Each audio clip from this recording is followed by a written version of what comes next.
So you guys came back for more of my garbage. Well, I appreciate you guys tuning in, watching more of my crap.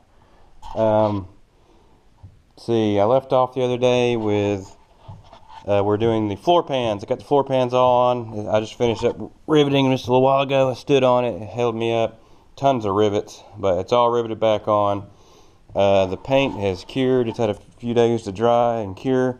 Looks good. We'll peel all this tape off here in just a few minutes and see where the overspray is, and I'll just wipe it off. But today, what I want to focus on is, I guess I want to remount the pedals.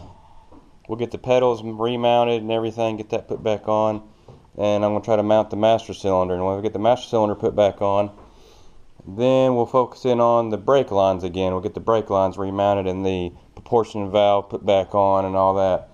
Start moving forward with it. So, let's get this shit show started.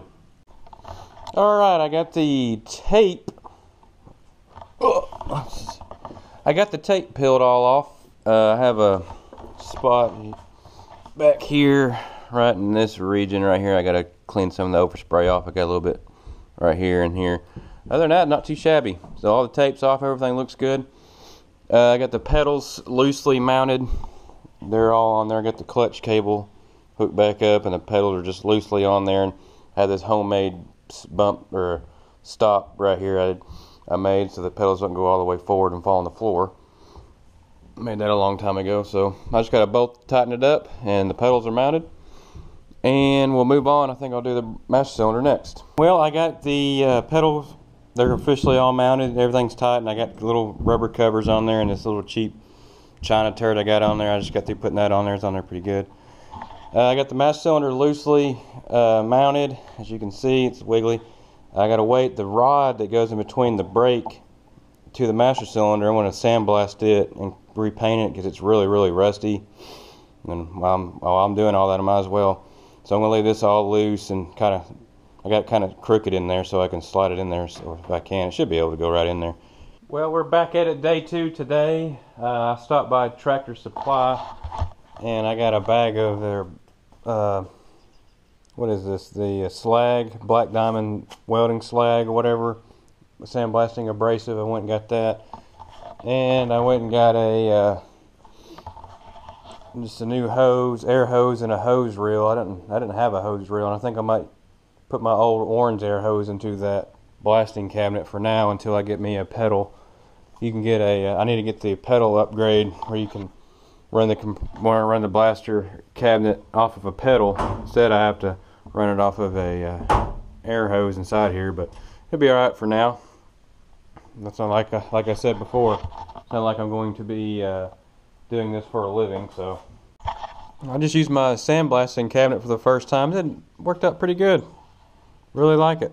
I don't think I'm going to really like that. I've been wanting one of those for a long time. But I didn't get my hose reel put up. I got to get a short hose. I'm going to have to figure out a way to place and mount that, and I'm going to put a short hose on it back there. And I think I'm going to mount it somewhere right here off on this slab of wood right here, so I have the hose right here by the door. But so I just ran it out through here for now and hooked it up over there to that to my sandblasting cabinet. Man, that thing worked great. Really excited about that. I was going to say something. I got normally I don't talk crap, but anyway, I was checking my email last night, and I got an email from a viewer or a subscriber or whatever, and he was asking me how come I was spending all my time building this Volkswagen thing to drift with, and I should be building a Miata or what did he say, a Nissan 240 or something like that. And well, I mean, here's the deal. Everybody and their cousins are building those on YouTube. So why would I want to build something else that everybody else is doing? It's not my style. And plus, I already own the thing. I mean, it made more sense for me to build it. And plus, you got to factor in, I'm going to have about 150 horsepower on this thing with that engine I'm putting on it. So it's going to be pretty quick. So there's some pretty good reasons. Another good reason is this thing is cheap to build, very easy to work on. And like I say, everybody and their cousins are building Miatas and Nissan 240s and whatever else, stuff like that. I'm not into doing what everybody else is doing. That's just not my style. Plus, I'm more into building stuff. You know, not already buying a car, it's already practically built, and just putting a set of wheels and coil springs on it, say I'm building a car. This thing right here we actually made. Well, my grandfather put the tubing together back in the day, but I remember in the 90s I put the front end on it, and we had to do a bunch of other stuff on it after it burnt, and I got it running again. Same thing with my old Chevy car back here. Exact same ordeal with it. This thing was in a million pieces when we got it, and my grandfather and I put it together, and I drove it like had a 4.3 V6 in it with a 700 R4 transmission and a Chevy 10 bolt 7.5 ring gear rear end. I mean, nothing major. And I just drove it like that forever. Got good fuel mileage. But then a couple years ago, I spent about $15,000 on motor, transmission, rear ends, rear suspension, and a bunch of other upgrades, aluminum radiator, and just a bunch of other stuff. So I mean, stuff adds up, and versus, I mean, with that thing, I'm going to have probably about $5,000 in it, maybe about 4 when I get done with it. So I mean, it's just cheap, and you don't see very many of these things anymore. There's so many people out there that's building, like I say, Miatas and all that other stuff. How many of these things you see people are building and taking out there? And I mean, I'm not just building this thing to drift around corners and stuff. I'm not going to be doing competition drifting in it. I'm just going to have it for fun, basically. And I can take it on a trip, you know, and still get 30 miles a gallon or 20-something miles a gallon, whatever, and just cruise around. And if I want to stomp on it, I can go. I mean, that's the whole point of this build for me.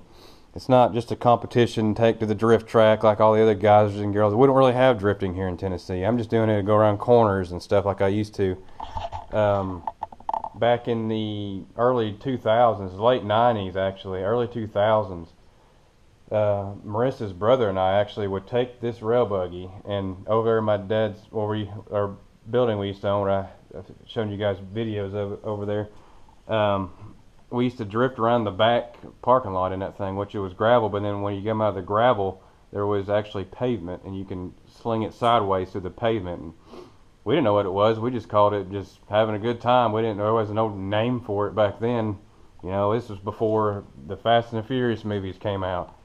So, but anyway, that's what I'm doing with this thing. That's the whole point of this, is just to, and, you know, to show you guys, you know, get out and do stuff. Build stuff with your hands. I mean, it's not hard. It's not rocket science. Very easy to do. If I can do it, a lot of you guys can do it.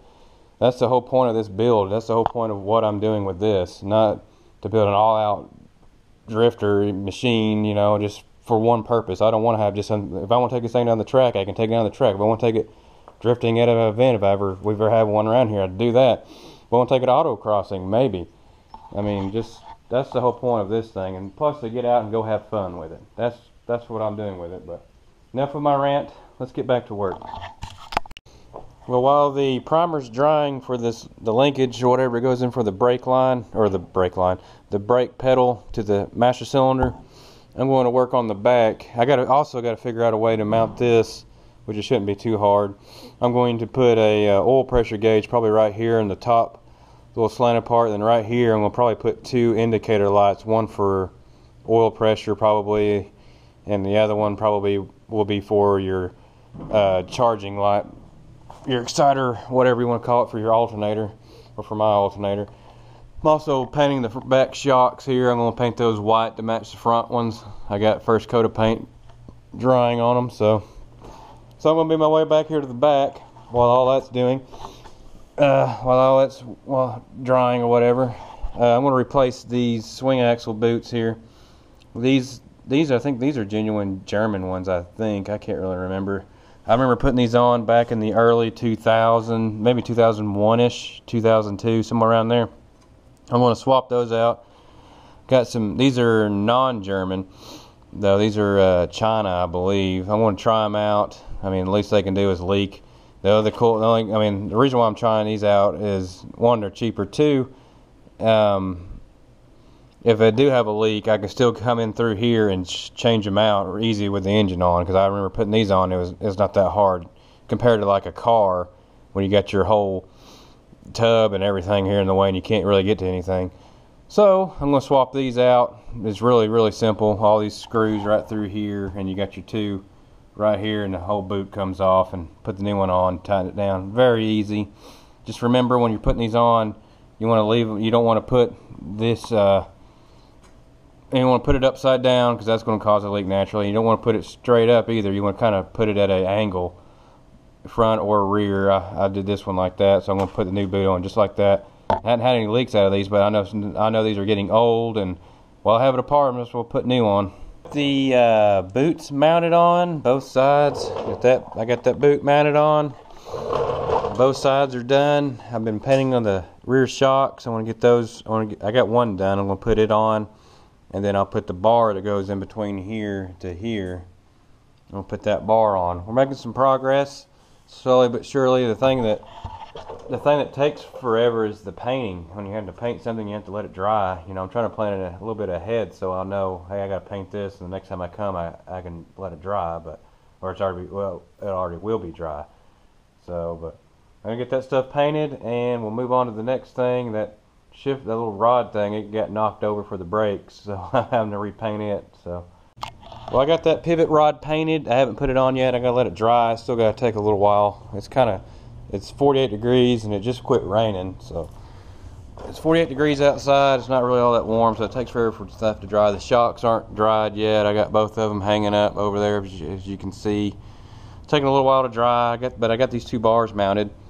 That's all done. I had to go dig out the bolts for them, because I'm putting stainless steel polished bolts on the tops, and down here they're not, but you won't ever see it because the engine will be in the way. So, got all that done. I think I'm going to call it a video for today, because it quit raining finally. This is southeast Tennessee weather. It rains all winter, about every day. It's just like this damp, cold, sucks. Perfect for pneumonia, whatever. So I think I'm gonna call it a video for today. I'm gonna try to go haul some stuff over to my storage unit and get that rolling. And I don't really want to take the camera, because I have to set up all this crap just to move crap. I don't think you guys want to watch me move stuff from one building to another. To me, that would be boring as hell.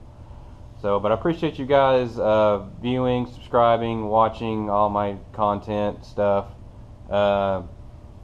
Showing stuff like this buggy, you know, something out of not everybody sees every day. You know, I hope, if anything y'all get out of this, is to go out and build something. You know, a friend of mine died not too long ago. I'm in my early 30s. He was in his early 30s.